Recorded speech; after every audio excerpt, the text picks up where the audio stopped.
যে দুজন কবি জন্ম না হলে এই বাংলা সাহিত্য বাঙালিত্ব আমরা কোথায় থাকতাম সেই জিনিসগুলি ঠিকভাবে আমাদের কাছে মনে হয় যে এই বিকাশের ক্ষেত্রে একটা বড় বাধা থাকতো। তা আসলে এই দুজন কবির এই যেটা শামীম ভাই বলেছেন যে এই যে বঙ্গভঙ্গ থেকে শুরু করে যে আমার সোনার বাংলা আমি তোমায় ভালোবাসি, এটা কিন্তু বঙ্গভঙ্গের প্রতিবাদে উনি লিখেছিলেন। এবং আরেকটা গান বাংলার মাটি বাংলার জল, এই গানটিও তিনি ওই বঙ্গভঙ্গের প্রতিবাদে উনি লিখেছিলেন। তো কবিগুরু সত্যিকার অর্থেই তার জন্ম না হলে এই বাঙালি জাতিসত্তার বিকাশ ঘটতো কিনা আমরা জানি না। মানে বাঙালি জাতিসত্তা থাকতো, কিন্তু এইভাবে এরকম বিকাশ ঘটা এবং বাংলা সাহিত্যকে এত সমৃদ্ধ হতো কিনা। একইভাবে নজরুলের ক্ষেত্রে তার পরবর্তীকালে এত বড় মাপের একটা বিস্ময়কর, বিশ্বের বিস্ময় বলা যায় তাকে, যে যার কোনো পড়াশোনা নাই, অল্প পড়াশোনা, তারপরেও এত কষ্ট করে তার জীবন যাপন। এবং আমরা ছোটবেলায় আসলে নজরুল যেভাবে আমার অনুপ্রেরণা হয়েছিলেন, আমরা এই ছোটবেলায় দুঃখু মিয়া পড়েছিলাম। তো দুঃখু মিয়ার এত দুঃখ, সেটা এতভাবে আমাকে টাচ করেছে। তারপরে আমার মনে হয়েছিল যে নজরুলকে নিয়ে গবেষণা করি। তো তার মানে কষ্ট, তার যে ছোটবেলায় বাবা হারিয়েছেন, তারপরে ফ্যামিলিও, তার যে পরিবার, তার ভাই বোনেরা সেরকম সচ্ছল না, অসচ্ছল, তার ওই যে রুটির দোকানে কাজ করতে হয়েছে, কত কষ্ট। মানে সেখানে গিয়ে আবার লেঠো বাহিনীর লেঠো দলের সঙ্গে তিনি তাদের সঙ্গে গেলেন, গান গাইলেন। তিনি অসম্ভব, মানে তার প্রতিভার কথা এটা বলার আসলে মানে তার কষ্টের কথা এটা খুবই খারাপ লাগে বলতে। কিন্তু আমরা দেখি তার যে কিভাবে তিনি বেড়ে উঠেছেন এবং তার যে তারপরে তো ময়মনসিংহে এলেন বা আবার ফিরে গেলেন, এখানে অল্প সময়ে তিনি ছিলেন, ফার্স্ট হলেন ক্লাসে, আবার ফিরে গেলেন, আবার মানে সেই তার গ্রামে গিয়ে আবার ভর্তি হলেন ক্লাস 9-এ, 10-এ ফার্স্ট হয়ে উঠলেন, আবার তিনি একটি সেনাবাহিনীতে চলে গেলেন। সেনাবাহিনী বলতে তো তখন বিশ্বযুদ্ধে উনি একজন সৈনিক হিসেবে যোগ দিলেন। সেখানে তার পড়াশোনা, সেখানে তার এই যে ভাষা, ফরাসি ভাষা বা উর্দু বা আরবি ভাষারও আমরা তার দেখি, তার কবিতায়, তার গানে, তার সবকিছুতে। এই যে নজরুলের পড়াশোনা, তখন উনি কলকাতায় ফিরে আসলেন প্রথম বিশ্বযুদ্ধ মানে শেষ হওয়ার পরই তিনি যখন আসলেন, তারপরে কলকাতায় কোথায় থাকবেন এরকম একটা ছিল না। উনি ষোলজনানন্দ ওনার বন্ধু ছিল, ওনারা একই সময়ে ওই যুদ্ধে যাওয়ার কথা ছিল, কিন্তু উনি উনি তখন অ্যালাউ হলেন না, বা অ্যালাউ হলেও কোনো কারণে উনি যাননি, তখন নজরুলই গিয়েছিলেন। ফেরার পরে তার ওখানে উঠলেন এবং তখন 3-4 দিন ছিলেন। ওখানে যে কাজের লোক ছিল সে প্রচন্ড ছিল মানে মুসলিম বিদ্বেষী। তো নজরুল নাম এইটা জানার পরে তার এটো থালা বাসন ধুবেন না, বলছে সে তো মুসলিম, তারটা আমি ধুবো না। এটাতে নজরুলের খুব লেগেছিল। উনি সেই বন্ধুর বাসা ছেড়ে তিনি মুসলিম সাহিত্য সংসদের বাসায় এসে উঠলেন এবং সেখানে তার এই আবার স্ট্রাগলের লাইফ শুরু হলো। এবং সেখানে এসে তার মানে অনেকের সঙ্গেই যারা সাহিত্যপ্রেমী তাদের সঙ্গে পরিচয় হলো এবং তার যে লেখালেখি, তখন তিনি লেখালেখি সবে শুরু করেছেন। এবং তার এবং ইয়াতে থাকা অবস্থায়, করাচিতে থাকা অবস্থায় উনি নজরুলের যে কবিতা, মানে রবীন্দ্রনাথের যে বিশ্ব সাহিত্য পুরস্কার যেটাতে পেলেন, গীতাঞ্জলি, সবগুলো গান তিনি মুখস্থ ছিল তার। এবং উনি স্বরলিপি নিজে শিখে সেইগুলি তিনি নিজে গান গাইতেন এবং অসম্ভব রবীন্দ্রপ্রেমী ছিলেন, মানে যার মানে চিন্তার বাইরে। তো উনি একদিন কলকাতায় এসে তার বন্ধুকে বললেন যে আমি কবিগুরুর সঙ্গে দেখা করব।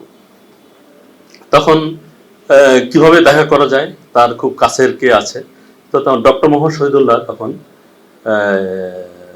উনি নজরুল মানে রবীন্দ্রনাথের সঙ্গে তার একটা যোগাযোগ ছিল। তো ওনাকে গিয়ে বললেন, ওনাকে বলার পরে বললেন যে তুমি কেন দেখা করবে? বলে যে আমি তার একজন ভক্ত এবং আমি এই যে গান, গীতাঞ্জলি সব গান আমার মুখস্থ। তো বলে যে শোনাও দেখি। তো একটার পর একটা উনি শোনাতে থাকলেন। তো উনি ডক্টর মোহাম্মদ শহীদুল্লাহ বিস্মিত হয়ে গেলেন, বলে যে এটা কি করে সম্ভব? এটা কি মানে এত গান এইগুলো কি মুখস্থ রাখা সম্ভব? তখন উনি আগ্রহী হলেন এবং ওনাকে নিয়ে ট্রেনে রবীন্দ্রনাথের বাড়িতে গেলেন।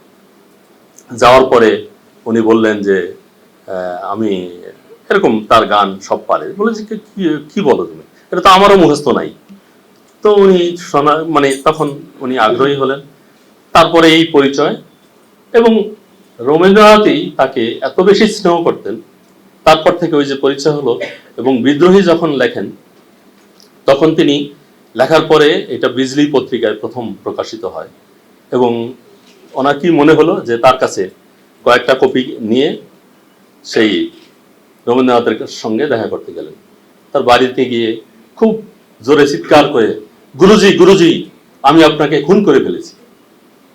তো বললেন যে কে? এরকম নজরুলের মানে করে উপর থেকে দেখলেন যে নজরুল। যাই, অত সারের মতো চেঁচাচ্ছ কেন, উপরে উঠে এসো। তারপরে উপরে উঠে গেলেন এবং উনি সেই দীর্ঘ কবিতা অনর্গল বলতে থাকলেন। তখন তো কবিতা পড়া শেষ হলো। রবীন্দ্রনাথ তাকে জড়িয়ে ধরলেন, জড়িয়ে ধরে বললেন, সত্যি তুই আমাকে খুন করেছিস।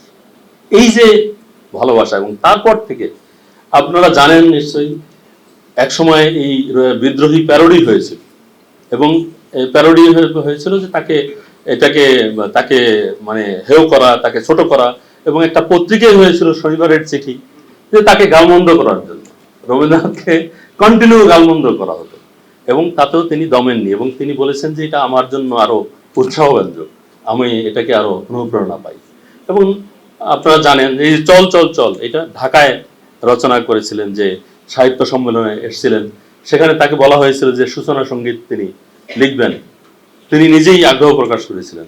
তখন তাকে ঠিক আছে, তারা রাজি হলো, এবং তিনি এই এমন এক গান লিখলেন, সেটা আমাদের রণসঙ্গীত হয়ে গেল। এবং আমরা তো মানে 10 পর্যন্ত পড়ার, সেটা 10 পড়া কিন্তু শেষ করেননি, তাই না? আমরা জানি একদম মানে তার তো পড়াশোনাই নাই। এই রকম প্রতিভা, তার প্রত্যেকটা লেখা, প্রত্যেকটা লাইন নিয়ে গবেষণা হচ্ছে, প্রতিটি শব্দ নিয়ে গবেষণা হচ্ছে, যে এটা কি করে সম্ভব, এই পড়াশোনা এই কি করে উনি পেলেন, বা এই এত শব্দ ব্যবহার, বিদেশি শব্দ যেটা বাংলায় উনি ব্যবহার করে ফেলেছেন, সেটাই বাংলায় ধারণ করেছে। এই বিস্ময়কর প্রতিভা দুজনেই আমি মনে করি যে আজকে আমরা বিগত যে আন্দোলন দেখলাম, সেখানেও নজরুল উপস্থিত, তাই না? তো আমরা মনে করি যে এই যে এখনকার যে মানবতার সংকট, এখনকার যে মানবিকতার সংকট, এখন যে আমরা দেখি যে সাম্প্রদায়িক সংকট, সাম্প্রদায়িকতার সংকট, এই সময়কালে ঠিক নজরুল, রবীন্দ্রনাথ দুজনকেই আমাদের ব্যাপকভাবে আমাদেরকে নাড়া দেয় তাদের রচনাগুলি, যে তারা 100 বছর 150 বছর আগে লিখে গেছেন, সেই একই চিত্র আমরা আমাদের সমাজে দেখতে পাই।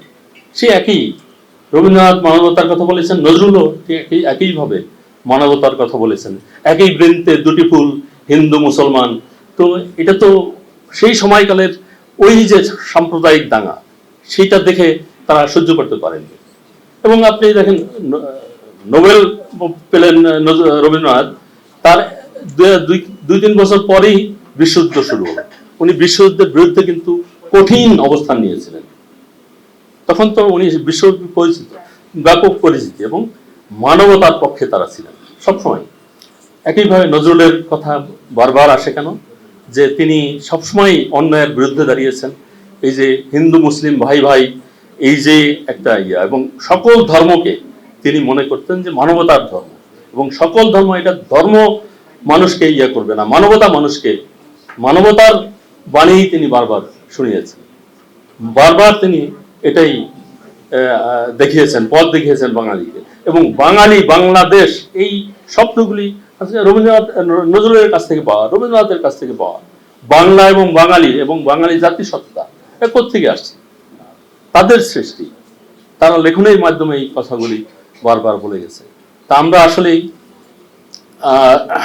বারবার আমাদের কাছে তারা ফিরে আসেন তাদের লেখনীর মাধ্যমে। আমরা বিদ্রোহী হিসাবে, শুধুমাত্র বিদ্রোহী হিসাবে নজরুলকে চিহ্নিত করি, কিন্তু শুধুমাত্র বিদ্রোহী না, তিনি প্রেমের কবিতা যে লিখেছেন, এত এত গান লিখেছেন প্রেমের, আমরা সেই দিকটায় আলো ফেলি না, আমরা সেদিকটায় যাই না। তিনি যে একজন প্রেমিক কবি, তিনি যে মানবতার কবি, তিনি যে সাম্যের কবি। সাম্যের গান কে গেয়েছেন? গাহি সাম্যের গান, মানুষের চেয়ে বড় কিছু নয়, নয় কিছু মহিয়ান। তো এই যে সাম্যের গান, এটা তো নজরুলের পক্ষেই হয়তো ওই সময় সম্ভব ছিল। তো তার যে সাহস, এখনো আমাদেরকে তিনি পথ দেখান, এবং যে কোনো মানে এই যে বৈষম্যের বিরুদ্ধে, যে কোনো অন্যায়ের বিরুদ্ধে আমরা সেই নজরুলের কাছ থেকেই এই ইয়াগুলি, অনুপ্রেরণাগুলি আমরা পাই। আমি একটি উপন্যাস লিখেছিলাম লাস্ট টাইমে, যে দেব খোপায় তারার ফুল। এটা লেখার একমাত্র ইয়ে ছিল যে আমরা বিদ্রোহী হিসাবে তাকে চিহ্নিত করি, তিনি যে প্রেমেরও কবি, তিনি যে মানবতার কবি, সেই দিকে আলো ফেলার জন্যই আমি এই উপন্যাসটি লিখেছিলাম। তারপরে গত বছর আরেকটি লিখেছিলাম, তুমি মরে ভুলিয়াছো। এটা ফজিলতুন্নেসার সঙ্গে তার যে সম্পর্ক, সেইটার উপরে এই ইয়াটা লেখা। তারপরে একটা গল্প লিখেছিলাম, একাধিক গল্প লিখেছিলাম। তো কালীয় কলমে এই যে এই গল্প সংখ্যায় আমার একটা গল্প ছাপা হয়েছে, সেটাই এইটা দেখিয়েছি যে একটা ছেলে শাহবাগে আন্দোলন করছে, সে বিদ্রোহী কবিতা পড়ছে এবং বারবার বিদ্রোহী কবিতাই সে আবৃত্তি করছে। তখন নজরুল তাকে তার স্বপ্নের ভিতরে সে আসে। আসার পরে সে বলে যে তুমি শুধুমাত্র বিদ্রোহীর কথা বলো, আমি তো সাম্যের কথাও বলেছি, আমি তো বৈষম্যের কথাও বলেছি, সেগুলোও মানুষকে বলো, সেগুলোও জানাও। তো তখন বলে যে তাইলে কোনটা বলবো, যে মানুষ কবিতাটা তুমি সেখানে শাহবাগে গিয়ে তুমি আবৃত্তি করো, তাইলে অনেকে জানতে পারবে যে আমি যে সাম্যের কথা, বৈষম্যের কথা, মানে এই কথাগুলি যে আমি তখন বলেছিলাম। তখন সে ওইটা মুখস্থ করে, সেই তরুণ মুখস্থ করার পরে সে শাহবাগে যায়, সেখানে যে অসংখ্য মানুষ সেই আবৃত্তিকারের অপেক্ষা আছে, সে বিদ্রোহী কবিতার আবৃত্তি শুনবে। কিন্তু পরে গিয়ে সে ওই যে মানুষ কবিতাটা মুখস্থ করে যায়, সেটা সে ভুলে যায়। মানুষ দেখে সে আবার সেই বিদ্রোহী আবৃত্তি করতে থাকে এবং সবার ভিতরে একটা জাগরণ তৈরি হয়। এরকম আর কি একটা গল্প, যে তিনি যে আমাদের রন্ধ্রে রন্ধ্রে, আমাদের রক্তে, আমাদের ধমনীতে নজরুল, সেটাই আসলে প্রমাণিত বারবার। মোদ্দা কথা হলো, দুই কবি মানবতার কথা বলেছেন, সাম্যের কথা বলেছেন, বৈষম্যের কথা বলেছেন, এবং সর্বোপরি সবার উপরে মানুষ সত্য, তাহার উপরে নাই, এই কথাই তিনি বলেছেন। ধন্যবাদ সবাই। খবরের কাগজ, নিখাদ, নির্ভীক, নিরপেক্ষ।